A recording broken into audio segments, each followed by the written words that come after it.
جو آرڈر اللہ نے دیے ہیں ان کی موٹیویشن اور ان کی ترغیب آپ کو مل ہی نہیں سکتی۔ مثال کے طور پر اسلام میں سب سے اہم حکم اور سب سے مشکل حکم ہے نماز کی پابندی کرنا۔ نماز پڑھنا مشکل نہیں ہے، نماز کی پابندی کرنا مشکل۔ پوری زندگی انسان اس بات کی کوشش میں لگا رہے کہ نماز کبھی قضا نہیں ہونے دوں گا، یہ آسان کام نہیں ہے۔ ہر حکم میں چھٹی ہوتی ہے، آپ آفس جاتے ہیں ہفتے میں 6 دن، 1 دن، درمیان میں اور بھی چھٹیاں آتی ہیں، قائد اعظم ڈے آ گیا، علامہ اقبال ڈے آ گیا، شاہ عبداللطیف پٹائی کا دن آ گیا، بھٹو کی شہادت کا دن بھی ہو سکتا ہے۔ جتنے سیاستدان دنیا سے جاتے رہیں گے ان کی چھٹیوں کی تعداد بڑھتے بڑھتے 2-4 دن رہ جائیں گے آفس ورک کے لیے۔ تو ہر کام میں چھٹی ہوتی ہے۔ نماز جب سے شروع ہوئی موت تک ایک دن بھی ایسا نہیں ہے جس میں قضا کرنے کا حکم۔ تو اتنی پابندی جب کسی حکم کی ہوتی ہے تو انسان بعض دفعہ تھکنے لگتا ہے، پھر اس میں جماعت کی پابندی کرنا۔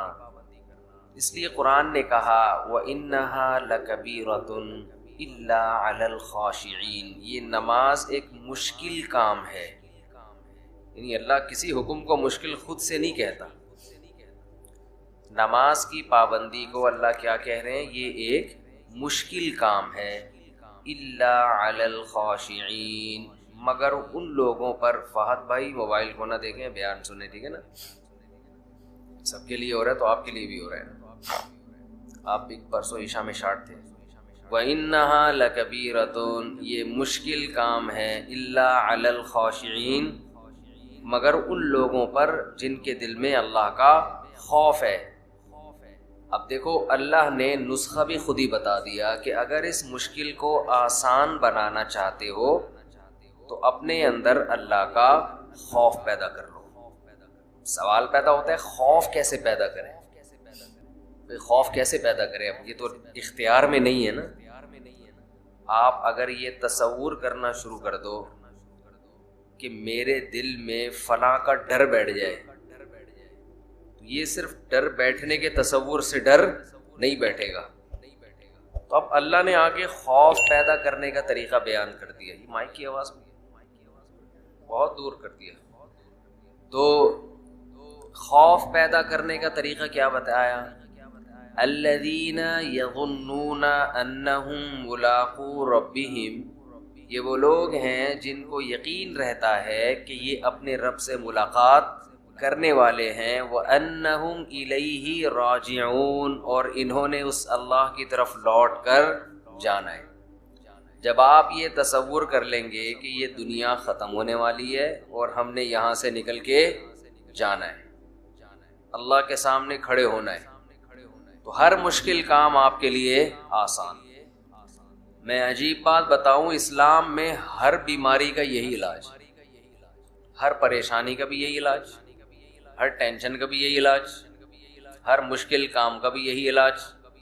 وہ کیا علاج ہے کہ ہم نے جانا کہاں ہے؟ اللہ کے پاس۔ آپ نے بعض حکیم دیکھے ہوں گے، اب تو حکیم لوگ شارٹ ہو رہے ہیں مارکیٹوں سے، بہت کم کہیں کہیں نظر آتے ہیں۔ بعض حکیموں میں مشہور ہوتا تھا ہر بیماری کا ایک ہی چورن ہے ان کے پاس، ہر بیماری کا ایک ہی چورن۔ وہ شاید فراڈی ہوتے ہوں، لیکن اسلام میں ہر بیماری کی ایک ہی دوا ہے، اور یہ زبردست دوا ہے۔ دیکھیں اللہ تعالیٰ نے جب ہمیں کوئی غم اور پریشانی ہو تو اللہ نے اپنے نیک بندوں کی جو صفات بیان کی ہیں وہ کیا بیان کی ہیں؟ الذین اذا اصابتہم مصیبہ، انہیں جب کوئی مصیبت پہنچتی ہے، قالوا، تو یہ کہتے ہیں، انا للہ، ہم اللہ کے لیے ہیں، وانا الیہ راجعون، ہم نے جانا کہاں ہے؟ اللہ کے پاس۔ مصیبت میں تنوین ہے، تنوین۔ اگر یہ ہوتا نا المصیبہ، اس کا مطلب ہوتا کوئی خاص قسم کی جب مصیبت پہنچتی ہے تو یہ کہتے ہیں۔ خاص قسم کی مصیبت کچھ بھی ہو سکتی ہے، لیکن یہاں ہے مصیبت، کسی بھی قسم کی مصیبت، کسی بھی قسم کی ٹینشن، کوئی پریشانی، پیسے لے کے بھاگ گیا، کاروبار میں نقصان ہو گیا، بیماری آ گئی خطرناک، بچے نافرمان ہو گئے، ہر ٹینشن کا ان کے پاس علاج کیا ہے، ہم نے جانا کہاں ہے؟ اللہ کے پاس۔ تو یہ نیک لوگوں کی اللہ نے علامت بیان کی ہے کہ ان کے پاس ہر ٹینشن کا ایک ہی چورن ہے، ایک ہی دوا ہے۔ کسی اچھی پوسٹ پہ پہنچ جاتے ہیں وہ ترقی کرتے کرتے، میچور ہو جاتے ہیں، بہت سارے دنیا کو سمجھ جاتے ہیں کہ یہاں رہنا کیسے ہے۔ اب ایک آدمی کی یار یہ عمر شروع ہوئی اور انتہائی خطرناک قسم کا کینسر، انہوں نے بتایا میرا پورا گھر بک گیا، جائیدادیں بک گئیں، سب زیرو پہ آ گیا میں، اور ٹھیک پھر بھی نہیں ہوا۔ تو بتاؤ تو ناکام ہے کہ نہیں ہے دنیا کے لحاظ سے؟ کہ نہیں بھائی، اگر آپ اس کو مسئلہ سمجھو گے تو ناکام ہو۔ اگر آپ یہ سمجھتے ہو نا کہ ہمارا اصل مسئلہ صحت ہے، جو صحت مند نہیں ہے وہ ناکام ہے، اگر یہ مسئلہ کو مسئلہ سمجھو گے تو پھر کیا ہے؟ پھر یقیناً ناکام ہے۔ لیکن بھائی اگر مسئلہ آخرت ہے تو اللہ نے ہمیں بتایا کہ ایوب علیہ السلام تو اس سے زیادہ بیمار تھے، ایوب علیہ السلام اس سے زیادہ بیماری میں، ان کی بہت شدید تکلیف میں زندگی گزری ہے۔ تو اللہ کسی کو صحت دے کے آزماتا ہے، کسی کو بیمار کر کے آزماتا ہے۔ خدا کی قسم جب میں کسی بیمار کو دیکھتا ہوں نا تو میں ڈرتا اپنے آپ سے ہوں کہ اللہ نے ہمیں صحت دے دی، اس کی آزمائش کم ہے، اس سے ایک سوال ہوگا کہ تو نے اس بیماری میں ناشکری تو نہیں کی، حرام کی طرف تو نہیں گیا۔ ہم سے 20 سوال ہوں گے، کیونکہ بیمار آدمی برائیوں سے بچتا ہے، صحت مند کے لیے برائیوں سے بچنا بہت مشکل۔ نبی صلی اللہ علیہ وسلم نے فرمایا اذا ابتلیت عبدی بحبیبتیہ فصبر عوضتہما منہما الجنہ، بخاری مسلم کی حدیث۔ نبی نے فرمایا کہ اللہ کہتے ہیں کہ جس کی میں نے دونوں آنکھوں کی بینائی لے لی، اس نے صبر کیا، کوئی ناشکری نہیں کی، تو میں اس کو اس کے بدلے میں جنت دوں گا۔ کیونکہ نابینا آدمی کے پاس ایک ہی ہے، وہ نہ فحش فلمیں دیکھ سکتا ہے، نہ وہ زنا کی طرف جائے گا، بد نظری ہوتی ہے پھر آگے زنا ہوتا ہے نا، نہ وہ نامحرم عورتوں کو دیکھے گا، 20 قسم کے گناہوں سے اللہ نے اس کو بچا لیا ہے۔ تو آخرت پر اگر یقین ہو نا تو آپ کو نابینا پہ ترس نہیں آئے گا، آپ کو آنکھوں والوں پہ ترس آئے گا۔ بھئی اس کا تو حساب، کیونکہ اس سے نماز روزے کا سوال ہوگا، وہ آسان ہے۔ آج جن بے حیائی کے کاموں میں، فحش فلموں میں اور پتہ نہیں بد نظری اور کس قدر برائیوں میں لوگ پڑے ہوئے ہیں، یہ ساری آنکھ کی نعمت کی ناقدری ہے یا نہیں ہے؟ تو آپ کا نا سوچنے کا اسٹائل چینج ہو جائے گا اگر آپ آخرت پہ یقین رکھتے ہو، سوچنے کے معیارات ہی بدل جائیں گے۔ میں نے جس کینسر کے پیشنٹ کو آج دیکھا نا تو اس لحاظ سے تو ترس آتا ہے انسان پہ کہ بھئی وہ بیچارہ تکلیف میں ہے اور زندگی سے لڑ رہا ہے۔ حقیقت بتاؤں، میں اپنے بارے میں سوچ رہا تھا کہ شاید یہ ہم سے زیادہ خوش قسمت ہے۔ ہمیں اللہ نے صحت دی ہے، آنکھیں دی ہیں، کان دی ہیں، بولنے کے لیے زبان دی ہے، سارے جسم کے جو بھی ہمارے آرگن ہوتے ہیں صحیح چل رہے ہیں۔ یہ اتنی بڑی نعمت ہے، اربوں خربوں روپے دے کے بھی یہ نعمت خریدی جائے نا تو کم ہے۔ یہ آپ سے کوئی بتاؤ ایک آنکھ کا 1 کروڑ روپے لگائے کہ 1 کروڑ روپے دے گا تو تیری آنکھ کی بینائی رہے گی، ورنہ نہیں۔ سارا دن آپ بھیک مانگتے رہو گے 1 کروڑ اکٹھے کرنے میں، پلاٹ بیچو گے، مکان بیچو گے، جائیدادیں بیچو گے، یار بینائی سے زیادہ اہم نہیں ہے۔ آپ کی زبان میں ذائقے کی صلاحیت ختم ہو جائے، کھانے پینے کی لذتیں آپ کے لیے بولو ختم۔ کوئی کہے کہ 1 ارب روپے دو گے، 1 کروڑ روپے دو گے، تو یہ زبان میں جو آپ کو ذائقہ محسوس ہوتا ہے نا کھانے پینے کی، نلی نہاری اور جاوید نہاری اور برگر کھا رہے اور وہ 20 قسم کے ٹیسٹ زبان بتاتی ہے، 1 کروڑ روپے دے گا تو یہ ٹیسٹ واپس آئے گا۔ آپ بھکاری بن جاؤ گے لوگوں کے سامنے۔ یار خدا کے لیے یہ کام کر لو۔ اللہ نے ہمیں کروڑوں روپے کی نعمتیں فری پھوکٹ میں بولو نا دی ہوئی ہیں، سونگنے کی، سننے کی۔ یہ جو ہم پلک جھپک کے اوپر اٹھاتے ہیں، آپ کو پتا ہے یہ بھی ایک بیماری ہے، آپ کے یہ مسل ڈیمیج ہو جاتے ہیں۔ آپ پلک جھپکتے ہیں، اوپر اٹھا نہیں سکتے، اوپر اٹھانے کے لیے ایسے انگلی سے اٹھانی پڑتی ہے، اور پھر باندھ لیتے ہیں تو پھر کھلی رہتی ہے، آنکھوں میں بے چینی شروع ہو جاتی ہے۔ ایک بحری جہاز کا کوئی تاجر تھا، بہت بڑی اس کی تجارت تھی، اس سے کسی نے پوچھا، اس کو یہ بیماری تھی بیچارے کو، اور ظاہر ہے جن کے بحری جہاز چلتے ہیں، تجارت ہوتی ہے، تو ارب پتی لوگ ہوتے ہیں۔ اس سے کسی نے پوچھا یار تجھے اللہ نے اتنا دیا ہے؟ اس نے کہا بھائی میری ساری تجارت کوئی لے لے اور مجھے صرف یہ بیماری میری ٹھیک ہو جائے۔ پرانی بات ہے، 25-30 سال پہلے واقعہ میں نے سنا تھا کہ میں پلکیں جھکایا کروں اور خود ہی اٹھا لیا کروں۔ کتنی ٹینشن ہے آپ سوچو نا۔ تو صحت مند لوگوں کی آزمائش کم ہے یا زیادہ ہے؟ وہ گناہ میں زیادہ پڑتے ہیں، ان سے حساب و کتاب زیادہ ہوگا. یہ جو کہتے ہیں نا دولت نعمت ہے، دولت نعمت ہے، واقعی نعمت ہے، شکر گزاروں کے لیے نعمت ہے. آج کل جو دولت آنے کے بعد کھوپڑیاں گھوم رہی ہیں نا اور غریبوں کو انسان برا سمجھ رہا ہے، توہین آمیز لب و لہجے اختیار کر رہا ہے، تو یہ سمجھ لو کہ یہ دولت تباہی بن کے آئی ہے، تباہی بن کے آئی ہے دولت. یہ نہ آتی زیادہ اچھا تھا. کچھ بھی نہیں ہے. کوئی اگر زیادہ جہازوں میں بھی ہیلی کاپٹر میں جاپان میں گھوم رہا تھا نا، تو مجھے لڑکوں نے کہا ولاگ بنایا. میں نے کہا یہ کیا ولاگ بھائی، اس میں کیا سبق ملے گا لوگوں کو؟ ولاگ ایسی چیز کا بنایا آدمی جو کیا مل رہا ہو، کچھ سبق مل رہا ہو. کہ ایکویریم دکھا دیا ہم نے، چلو اس میں اللہ کی قدرت دیکھنے کو مل رہی ہے. تو میں نے نہیں بنائی ویڈیو، سب نے بنائی. میں نے کہا بناتے ڈالتے رہو، کیونکہ یہ تو مجھے چھشور پنا لگ رہا تھا، بچکانا حرکت لگی. میں ہیلی کاپٹر میں گھوم رہا ہوں تو گھوم رہا ہے تو کون سا تو پہلا آدمی آیا ہے، لوگ چاند پہ پہنچ گئے. اب میں ہیلی کاپٹر میں گھوم کے بولوں دیکھو ہیلی کاپٹر میں یہ میرا نہیں بھی ہے، چلو ہیلی کاپٹر تو ہے نا. تو آل مسٹرانگ کیا بولے گا، ابے تو ہیلی کاپٹر میں راکٹ میں بیٹھا ہوں. میں کس میں بیٹھا ہوں؟ راکٹ میں. اور یہ ہیلی کاپٹر میرا پہلا سفر نہیں ہے. ہیلی کاپٹر میں میرا یہ کون سا سفر ہے، یہ چوتھا یا تیسرا سفر ہے میرا ہیلی کاپٹر. میں بچپن سے ہیلی کاپٹر میں گھوما ہوں. تیسرا سفر ہے. وہ پہلا کب ہوا تھا، کہاں ہوا تھا، یہ نہیں بتاؤں گا. دوسرا کب ہوا، کہاں ہوا، یہ نہیں بتاؤں گا. تو تیسرا تو پتہ ہی چل گیا، وہ ویڈیو میں آ گیا. تو یہ کوئی شو مارنے کی چیز تھوڑی. ہیلی کاپٹر میں بیٹھا ہوا ہے، گدھے پہ بیٹھا ہوا ہے، تو کیا ہو گیا؟ میری نظر میں اللہ کی قسم ہیلی کاپٹر میں گھومنے والا گدھے پہ بیٹھنے والا برابر. وہ بھی سواری ہے، یہ بھی کیا ہے، سواری ہے. تو اس میں کیا شو مارے آدمی ہے، جہاز میں بیٹھا ہوا ہوں. لوگ دکھا رہے تھے میں بزنس کلاس میں بیٹھا ہوا ہوں. تو کیا بیٹھا ہوا ہے تو، تھوڑی دیر میں لیٹا ہوا ہوگا قبر کے اندر. بڑے بڑے آئے بزنس کلاس والے، اور میں نے تو پائلٹوں کے ساتھ بیٹھ کے سفر کیا جہازوں میں. اب یہ زیادہ ڈیٹیل میں نہیں جاؤں گا میں اس کی. تو اب اس میں کیا آدمی ہے کہ یہ بچکانا ہے، یہ سوچ کیا ہے. شاعر نے کہا ہے نا، ارے یہ کیا ظلم کر رہا ہے کہ مرنے والوں پہ مر رہا ہے، جو دم حسینوں کا بھر رہا ہے بلند ذوق نظر نہیں ہے. تیری نظر کا ذوق بہت کیا ہے، پست ہے، جو تو مردار چیزوں پہ جان دے رہا ہے. میری گاڑی، میرا بنگلہ، میں ہیلی کاپٹر میں بیٹھا ہوں، یہ میرا ہیلی کاپٹر ہے، میں نے اپنے پیسوں سے لیا ہے. ایک زمانے میں گدھا ہیلی کاپٹر ہی سمجھا جاتا تھا جب سائنس نے اتنی ترقی نہیں کی تھی.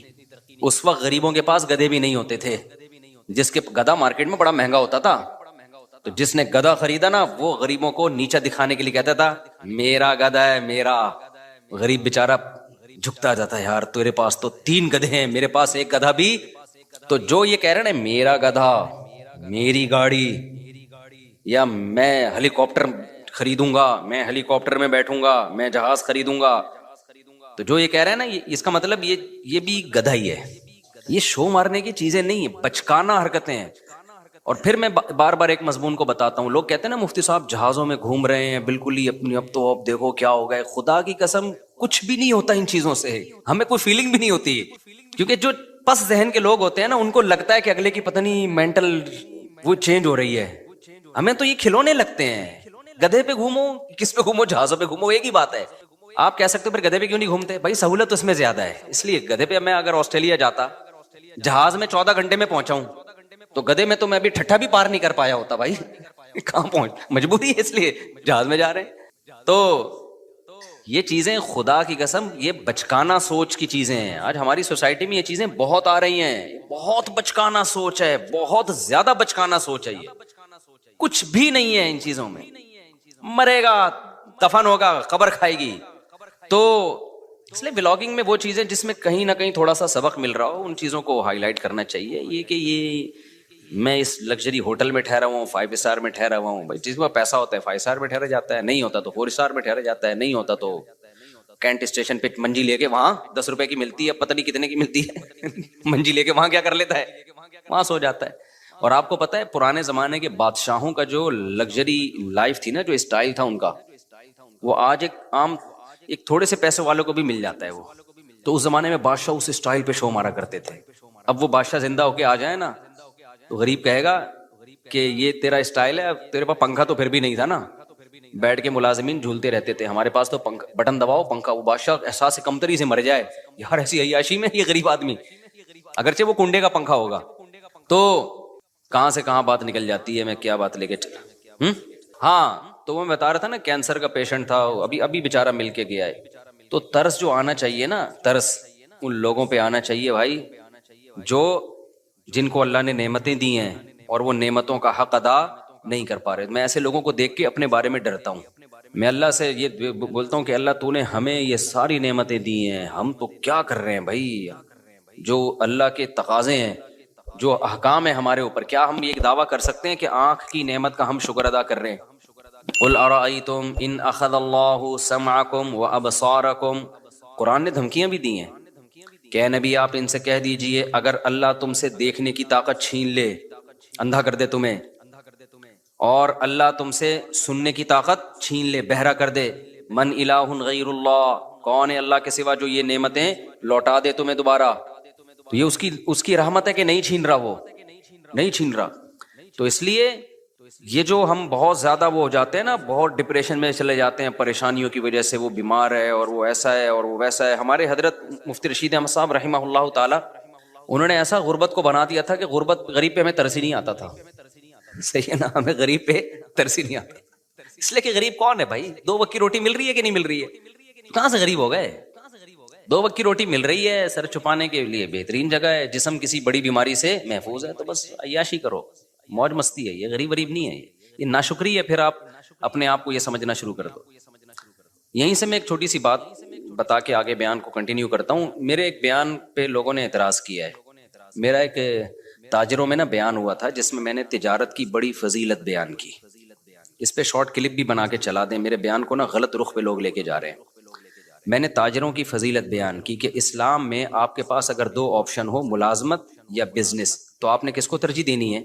بزنس۔ شریعت کا مزاج ہے، اس میں بہت سارے دلائل ہیں، ہمارے نبی نے بزنس کیا، صحابہ میں زیادہ تر تجارت کرتے تھے، قرآن میں تجارت کا جگہ جگہ تذکرہ ہے، حدیث میں ترغیب ہے، یہ حدیث ہے کہ اللہ نے میری امت کے 10 حصوں میں سے 9 حصے روزی تجارت میں، اگرچہ یہ حدیث کی سند پہ کلام ہے لیکن یہ کوئی اتنی کمزور حدیث نہیں ہے کہ اس کو ایک پہلے سے ثابت شدہ فضیلت حدیث میں ہے نا تجارت کی، تو اس کی فضیلت میں کے طور پر بیان کرنے میں کوئی حرج نہیں، لیکن اور بہت ساری حدیثیں۔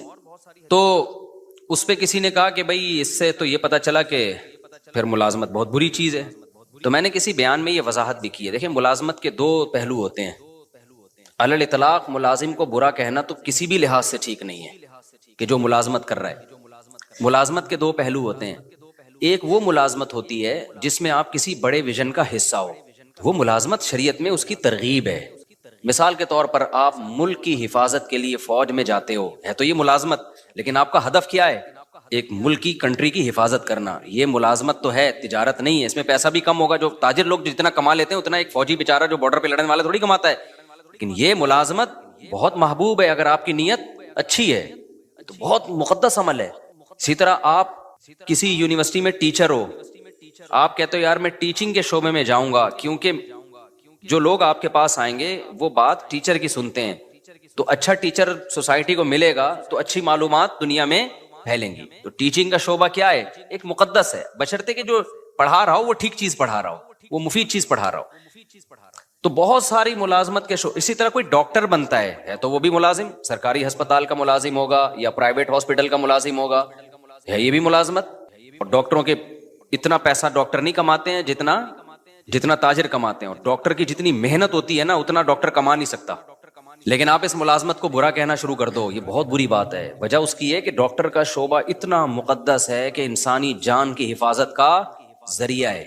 ہاں ایک ملازمت وہ ہے جس میں آپ کسی کی جاب کر رہے ہو، آپ کو ایک مخصوص تنخواہ مل رہی ہے، فائدہ کمپنی کو ہو رہا ہے اور کمپنی بھی انسانیت کو کوئی بڑا فائدہ نہیں پہنچا رہی ہے۔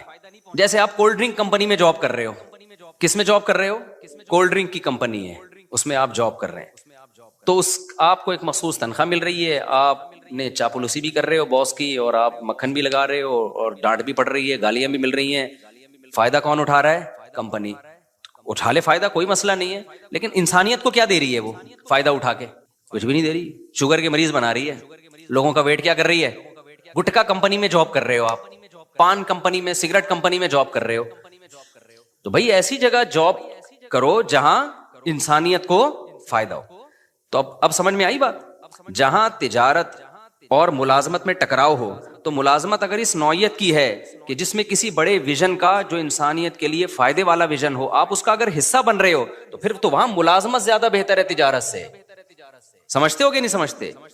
لیکن اگر کسی بڑے ویژن کا حصہ نہیں بن رہے آپ، کوئی انسانیت کے لیے زیادہ مفید چیز نہیں ہے، تو پھر ملازمت نہیں کرنی چاہیے۔ پھر کس کو فوکا؟ پھر اپنا ٹماٹر کا ریڑی لگا لے آدمی، سمجھ رہے ہو نا؟ باس کی چاپلوسی سے بہتر ہے کیا لگا لے؟